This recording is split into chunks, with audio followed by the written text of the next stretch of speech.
तो दोस्तों हमारे चैनल पर पेट एग्जाम की कंप्लीट तैयारी आपकी चल रही है। देख सकते हैं कि आपको दिन में मॉडल पेपर भी दिया जाता है, स्टैटिक जीके भी आपको पढ़ाई जा रही है और भी क्लासें आपको दी जाती हैं। तो प्लेलिस्ट के माध्यम से आप सभी वीडियो देख सकते हैं। तो चलिए, गुड मॉर्निंग सभी को, गुड मॉर्निंग सभी को, गुड मॉर्निंग। चलिए रेडी भाई, रेडी है? तो चलिए स्टार्ट करते हैं। पहला क्वेश्चन आपके सामने दिया गया है, कह रहा आपसे यहाँ पर स्वामी विवेकानंद का वास्तविक नाम क्या था। चलिए बताइएगा, वन का ऑप्शन क्या होगा। स्वामी विवेकानंद का जो वास्तविक नाम था इनमें से क्या हो जाएगा। चलिए ऑप्शन क्या आ रहा है भाई, यहाँ पर देखिए ऑप्शन आ रहा है आपका वन का बी आ रहा है, सुरेंद्र नाथ। देखिए सुरेंद्र नाथ दत्त जिसका ऑप्शन है बिल्कुल राइट हो जाएगा, सुरेंद्र नाथ आपका दत्त हो जाएगा। और इन्होंने याद रखिए अमेरिका में जो शिकागो हुआ था उसमें जो कि 1893 वाला एक क्वेश्चन वो पूछा जाता है कि अमेरिका की शिकागो में सन 1893 आयोजित विश्व धर्म महासभा में भारत की ओर से सनातन धर्म का प्रतिनिधित्व इन्होंने ही किया था। तो ऑप्शन आपका बी नंबर है राइट हो जाएगा। इनके पिता का नाम था विश्वनाथ, क्या था, विश्वनाथ था। और इसके बाद आगे बढ़ते हैं, क्वेश्चन दिया है बंगाल में भक्ति आंदोलन के प्रवर्तक कौन थे। बंगाल में भक्ति आंदोलन के प्रवर्तक किसे माना जाता है, तो आपके चैतन्य महाप्रभु, जो कि ऑप्शन आपका हो जाएगा ए नंबर है राइट हो जाएगा। अगला है भारतनाट्यम नृत्य शैली का संबंध किस राज्य से है। चलिए बताइएगा कि भारतनाट्यम नृत्य शैली का जो संबंध है वो किस राज्य से है। यहां पर जो राइट आंसर होगा यहां पर क्या हो जाएगा, तो भारतनाट्यम नृत्य शैली आपका देखिए आपका जवाब आ रहा है सी नंबर आपके तमिलनाडु से हो जाएगा। भारतनाट्यम कहां से है, तो आपके तमिलनाडु, इसका जो राइट आंसर है वो आपका बनेगा सी नंबर है राइट हो जाएगा। आगे बढ़ते हैं, क्वेश्चन आपसे अगला पूछा गया है कि इंद्राणी रहमान का संबंध किस शास्त्रीय नृत्य से है। इंद्राणी रहमान का संबंध किस शास्त्रीय नृत्य से है दोस्तों, यहां पर जो आंसर है राइट क्या हो जाएगा। चलिए जवाब दीजिए सभी लोग भाई, सभी लोग जवाब दिया करें भाई। चलिए देखिए आपका जवाब हो जाएगा इंद्राणी रहमान का जो संबंध है ये है आपके उड़ीसी नृत्य से, इसका ऑप्शन बनेगा यहाँ पर आपका बी नंबर है। और आगे बढ़ते हैं, क्वेश्चन आपसे अगला पूछा गया है अल्पना भारत के किस क्षेत्र की प्रमुख लोक कला शैली है। चलिए अल्पना भारत के किस क्षेत्र की प्रमुख लोक कला शैली है, तो ये है आपके कहाँ से, पश्चिम बंगाल की है। कहाँ की भाई, पश्चिम बंगाल में उत्पन्न हुई थी ये अल्पना जो पारंपरिक कला है। ऑप्शन बनेगा आपका डी नंबर जिसका आ रहा है राइट हो जाएगा। अगला क्वेश्चन आपसे पूछा है भारत के किस भाग में बंबू नृत्य आपका प्रसिद्ध है।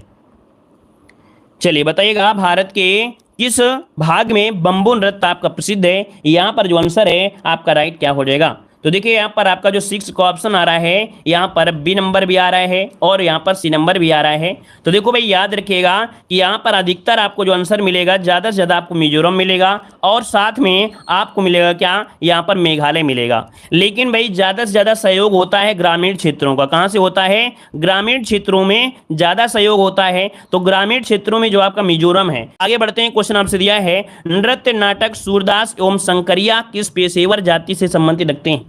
चलिए बताइएगा कि नृत्य नाटक सूरदास एवं शंकरिया किस पेशेवर जाति से हैं। तो याद रखिए जो सूरदास थे कौन से आपके थे, तो आपके भवाई जनजाति से। किससे थे, तो ऑप्शन डी हो जाएगा भवाई जनजाति, ऑप्शन डी नंबर है इसका राइट हो जाएगा। चलिए आगे बढ़ते हैं, क्वेश्चन आपसे अगला पूछा गया है, कह रहा आपसे वर्तमान समय में हिंदुस्तानी संगीत की सर्वाधिक लोकप्रिय गायन शैली जो है वो आपकी कौन सी है।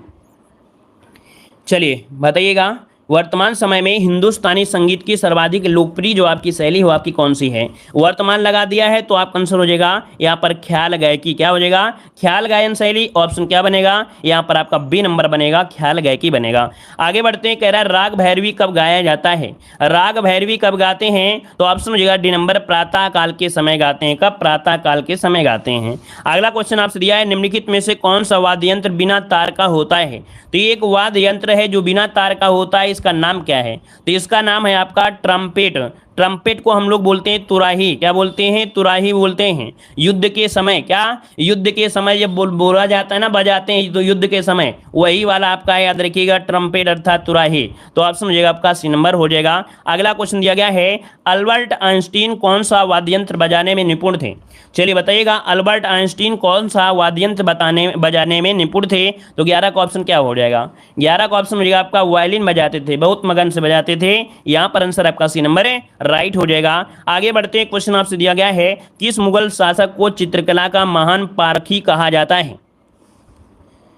तो चित्रकला का महान पारखी जो आपके वो जहांगीर है। याद रखिएगा कि चित्रकला आपके देख सकते हैं जो जहांगीर है, जहांगीर का काल चित्रकला का स्वर्णयुग कहा जाता है। तो ऑप्शन सी नंबर आपका राइट हो जाएगा। आगे बढ़ते हैं, क्वेश्चन आपसे अगला पूछा गया है, गुजराती चित्रकला शैली में किस प्रकार के चित्रों की प्रधानता रहती है। तो याद रखिए गुजराती चित्रकला में प्राकृतिक रचनाओं का चित्रण मिलता है, प्राकृतिक रचनाओं का चित्रण मिलता है। तो ऑप्शन बनेगा आपका डी नंबर, प्राकृतिक रचनाओं का मिलता है। अगला क्वेश्चन आपसे यहाँ पर दिया गया है, जैन धर्म के प्रथम तीर्थकर कौन थे। जैन धर्म के प्रथम तीर्थकर जो थे वो आपके कौन थे। तो यहाँ पर दे सकते हैं ऋषभ देव। कौन थे, ऋषभ देव, अर्थात यहाँ पर आंसर आपका ए नंबर है, राइट हो जाएगा, है ना। यहाँ पर आगे बढ़ते हैं, क्वेश्चन आपसे अगला है, बौद्ध जैन और ब्राह्मण धर्मों में से कौन सी धारणा एक जैसी है। चाहे वो बौद्ध धर्म हो, चाहे जैन हो, चाहे ब्राह्मण हो, उनमें एक धारणा बिल्कुल सेम है। ये धारणा जो आपकी सेम है वो क्या है, कर्मवाद का सिद्धांत। मतलब इन्होंने कहा है कि जब तक कर्म नहीं करोगे तब तक आपको फल नहीं मिलेगा। जैसे आप लोग होते हैं ना कि एग्जाम के समय खोपड़ी केवल खड़े हो जाते हैं और इसके बाद पढ़ाई करते हैं और बाद में कहते हैं हमको सफलता नहीं मिली है। किसी सफलता को पाने के लिए पहले एक सीढ़ी आपको, फिर दूसरी सीढ़ी, फिर तीसरी सीढ़ी, चौथी सीढ़ी में जाना पड़ता है। लेकिन आप लोग जब एडमिट कार्ड आता है ना तो सीधा आप ये वाली सीढ़ी में पहुंचते हैं और इसी कारण होता है कि आप लोग गलती कर जाते हैं और फिर नीचे बिल्कुल आ जाते हैं। तो आप लोगों को क्या करना है, मेहनत शुरुआत से कराई जाती है। जैसे पेट एग्जाम है तो इसकी शुरुआत से मेहनत करिए, आपको देखिए सफलता मिलेगी। लेकिन आप सोचो एडमिट कार्ड आएगा, पेपर तो सरल होता है, तो फिर वही ओवर कॉन्फिडेंस जो होता है ना वो पानी में डुबो डुबो के मारता है, ठीक है ना। चलिए यहाँ पर आंसर आपका हो गया ए नंबर। आगे बढ़ते हैं, क्वेश्चन आपसे दिया गया है, अद्वैत सिद्धांत के प्रतिपादक कौन है। अद्वैत सिद्धांत के प्रतिपादक जो आपके हैं कौन नंबर है, 16 नंबर में। तो 16 का ऑप्शन क्या बन जाएगा, बी नंबर हो जाएगा, शंकराचार्य हो जाएगा। क्या हो जाएगा, शंकराचार्य जो ऑप्शन है यहाँ पर आंसर क्या हो जाएगा, बी नंबर। पर देखो दिया गया है लठमार होली खेली जाती है। लठमार होली खेली जाती है कहाँ पर, तो आप बताइए कहाँ पर। तो आपका जवाब क्या होगा, मथुरा में या बनारस में, क्या जवाब बनेगा। तो यहाँ पर देखिए ऑप्शन ये हो जाएगा मथुरा में, ऑप्शन मथुरा के बरसाना में, है ना। अगला दिया गया है कि एक ही स्थान पर लगने वाले 2 महाकुंभ मेलों के बीच जो अंतराल होता है कितना होता है। 18 का जवाब देखते हैं कितने लोग यहाँ पर सही देंगे। चलिए 18 नंबर का जवाब दीजिए। 18 का ऑप्शन क्या हो जाएगा। चलिए आपका जवाब आ रहा है यहाँ पर देखिए 6 या 12। चलिए 12 बिल्कुल सही जवाब है। याद रखिए आपका जो 18 नंबर है ऑप्शन सी हो जाएगा 12 वर्ष, क्योंकि दिया है एक स्थान पर लगने वाले 2 महाकुंभ, है ना। तो आपका 12 वर्ष लगेगा। आगे बढ़ते हैं, क्वेश्चन दिया गया है, यहाँ पर दिया गया है चित्रगुप्त स्वामी मंदिर, जिसे चित्रगुप्त का एकमात्र मंदिर माना जाता है, ये कहाँ पर स्थित है। चलिए क्वेश्चन नंबर 19 बताना है आपका जो आंसर है इनमें से राइट क्या हो जाएगा। वैसे आपको बता दें जो चित्रगुप्त के मंदिर हैं वो आपके कई जगह मिलेंगे। कहाँ पर मिलेंगे, कई जगह मिलते हैं।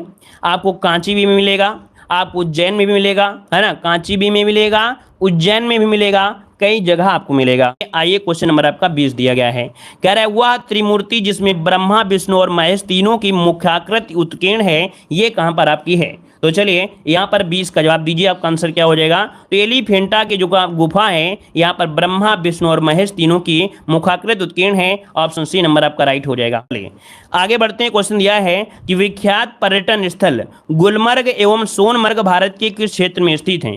तो आपके गुलमर्ग और सोनमर्ग ये कहाँ पर हैं, तो ऑप्शन हो जाएगा बी नंबर आपके कश्मीर में है। कहाँ पर है, कश्मीर में, ऑप्शन क्या हो जाएगा, यहाँ पर आपका बी नंबर राइट हो जाएगा। आगे बढ़ते हैं, विश्व का सबसे ऊंचा कहा जाने वाला विश्व शांति स्तूप बिहार में कहां पर स्थित है। तो ये कहां पर है, ऑप्शन सी हो जाएगा, राजगीर में है। कहां पर है, राजगीर में, इसका ऑप्शन हो जाएगा आपका सी नंबर है। अगला क्वेश्चन आपसे दिया गया है, कंबोडिया में भारतीय स्थापत्य कला के एक उत्कृष्ट नमूना निम्नलिखित में से कौन सा है। तो देखो यहां पर एक आपका है अंकोर वाट का मंदिर। क्या हो जाएगा, यहां पर अंकोर वाट का मंदिर है जो कि भगवान विष्णु को समर्पित है, ऑप्शन हो जाएगा, ऑप्शन डी हो जाएगा। अगला है भारत महोत्सव की शुरुआत किस वर्ष हुई थी। भारत महोत्सव की शुरुआत किस वर्ष हुई थी, 24 में। तो इसकी शुरुआत हुई थी 1982 से। कब से हुई, 1982 से इसकी शुरुआत हुई थी, ऑप्शन बनेगा सी नंबर है। अगला क्वेश्चन है, भारत की प्राचीन भाषा क्या है। चलिए बताइए भारत की प्राचीन भाषा क्या है। चलिए भारत की प्राचीन भाषा हिंदी, प्राकृत, संस्कृत या पाली, क्या जवाब देंगे। चलिए ऑप्शन क्या देंगे, ऑप्शन देंगे सी नंबर आपका संस्कृत देंगे। क्या देंगे, संस्कृत, जो कि ऑप्शन है यहाँ पर सी नंबर है, राइट हो जाएगा। आगे बढ़ते हैं, क्वेश्चन दिया है पंजाबी भाषा किस लिपि में लिखी जाती है। 26 को ऑप्शन देना है, पंजाबी भाषा किस लिपि में लिखी जाती है। आपका 26 में देखिए लगभग सभी का जवाब आ गया है, यहाँ पर भी हो जाएगा गुरमुखी। क्या हो जाएगा, गुरमुखी। अगला दिया है दूरदर्शन से रंगीन कार्यक्रमों की शुरुआत कब हुई थी। चलिए अब डाउट आपको नहीं मिलेगा, अब डाउट पूरे टेस्ट पेपर में नहीं मिलेगा। तो देखिए यहाँ पर जो आंसर है आपका 27 नंबर में, वो आपका क्या बनेगा, ऑप्शन बनेगा सी नंबर है 1982 में। कब, 1982 से ऑप्शन बनेगा यहाँ पर सी नंबर है। आगे बढ़ते हैं, क्वेश्चन दिया गया है दक्षिण भारत के जो अलवार संत थे, देखो हमने ने बता दिया दक्षिण भारत के जो आपके थे अलवार, ये एक संत थे, क्या थे भाई, ये संत थे, ऑप्शन बनेगा आपका सी नंबर है। आगे बढ़ते हैं, क्वेश्चन दिया गया है प्रसिद्ध उर्दू शायर मिर्जा गालिब का जो निवास स्थल है, मूल निवास स्थल है, वो आपका कौन सा है, तो यहाँ पर आपका हो जाएगा आगरा। क्या हो जाएगा, आगरा इसका आंसर है आपका ये नंबर है। अगला है निम्नलिखित में से कौन सा एक देव नृत्य है, बताइएगा निम्नलिखित में से इनमें से कौन सा एक देव नृत्य है। तो जो आपका मोहिनी अट्टम है, जो आपका मोहिनी अट्टम है, ये आपका देव नृत्य कहलाता है, ऑप्शन बनेगा आपका बी नंबर है। अगला क्वेश्चन दिया गया है झावेरी बहनों का संबंध शास्त्रीय नृत्य की किस विधा से है। तो ये झावेरी बहनें हैं, ये मणिपुर में नृत्य करती हैं, किसमें, मणिपुरी शास्त्रीय नृत्य करती हैं, मणिपुरी, ऑप्शन बी हो जाएगा। अगला है चौक पूर्णा उत्तर प्रदेश के किस क्षेत्र की लोक कला है, 32 नंबर में, तो 32 का ऑप्शन क्या हो जाएगा, चौक पूर्णा है आपका उत्तर प्रदेश बनेगा। क्या बनेगा भाई, उत्तर प्रदेश, जो ऑप्शन है आपका ये नंबर उत्तर प्रदेश बनेगा भाई, ठीक है, उत्तर प्रदेश होगा, उत्तर प्रदेश, चौक पूर्णा उत्तर प्रदेश। अगला क्वेश्चन दिया है प्रसिद्ध गायिका पीनाज मसानी किस गायकी से संबंधित हैं। प्रसिद्ध गायिका पीनाज मसानी किस गायकी से संबंधित है, 33 में। तो यहाँ पर देखिए ऑप्शन बी हो जाएगा गजल गायकी से संबंधित हैं, ये गजल गायकी से, ऑप्शन क्या हो जाएगा, बी नंबर है, राइट हो जाएगा, ठीक है। आगे बढ़ते हैं, क्वेश्चन आपसे अगला है निम्नलिखित में से कौन तंत्री वाद्य यंत्र से है, निम्नलिखित में से कौन तंत्री वाद्य यंत्र से है, तो यहाँ पर देखिए ऑप्शन डी नंबर जो आपका संतूर है, कौन है, जो आपका संतूर है, इसका जो ऑप्शन है यहाँ पर आपका डी नंबर हो जाएगा। आगे बढ़ते हैं, क्वेश्चन दिया गया है मधुबनी लोक कला किस राज्य से संबंधित है, मधुबनी लोक कला किस राज्य से संबंधित है, 35 नंबर में। तो यहाँ पर देखिए मधुबनी कहाँ से है, आपके बिहार से है, तो ऑप्शन क्या हो जाएगा, यहाँ पर आंसर आपका सी हो जाएगा। आगे बढ़ते हैं, क्वेश्चन दिया गया है प्रसिद्ध चित्र मोनालिसा किसने चित्रित किया था। तो मोनालिसा का जो चित्र है किसने चित्रित किया, 36 नंबर में। 36 की अगर हम बात करते हैं तो ऑप्शन बनेगा यहाँ पर आपका डी नंबर है, लियोनार्डो दा विंची, ऑप्शन बनेगा डी नंबर हो जाएगा। और अगला है सबसे प्राचीन वेद आपका कौन सा है, सबसे प्राचीन वेद आपसे पूछा है, तो यहाँ पर देखिए जो आपका यजुर्वेद है, कौन है आपका, यहाँ पर ऋग्वेद, सॉरी यहाँ पर जो आपका ऋग्वेद आपका है सबसे प्राचीन है, ऑप्शन क्या हो जाएगा आपका ए नंबर हो जाएगा। आगे बढ़ते हैं, क्वेश्चन दिया गया है भारत के राष्ट्रीय चिन्ह के नीचे अंकित सत्यमेव जयते शब्द जो लिया गया है, ये किस ऐतिहासिक ग्रंथ से लिया गया है, तो ये लिया गया है आपके मुंडक उपनिषद से, जो कि ऑप्शन आपका डी नंबर है, राइट हो जाएगा। अगला है त्रिपिटक किस धर्म का धार्मिक ग्रंथ है आपका, तो त्रिपिटक जो आपका है ये बौद्ध का है, किसका है, बौद्ध है, ऑप्शन सी हो जाएगा। अगला है आजीवक संप्रदाय के संस्थापक कौन थे, तो बताइए आजीवक संप्रदाय के संस्थापक 40 में, तो ऑप्शन सी हो जाएगा मक्खिल गोसाल, कौन थे, मक्खिल गोसाल, ऑप्शन सी हो जाएगा। अगला है वार्षिक पुष्कर मेला किस राज्य में आयोजित किया जाता है, तो पुष्कर मेला कहाँ लगता है भाई, राजस्थान में, ऑप्शन आपका ए हो जाएगा।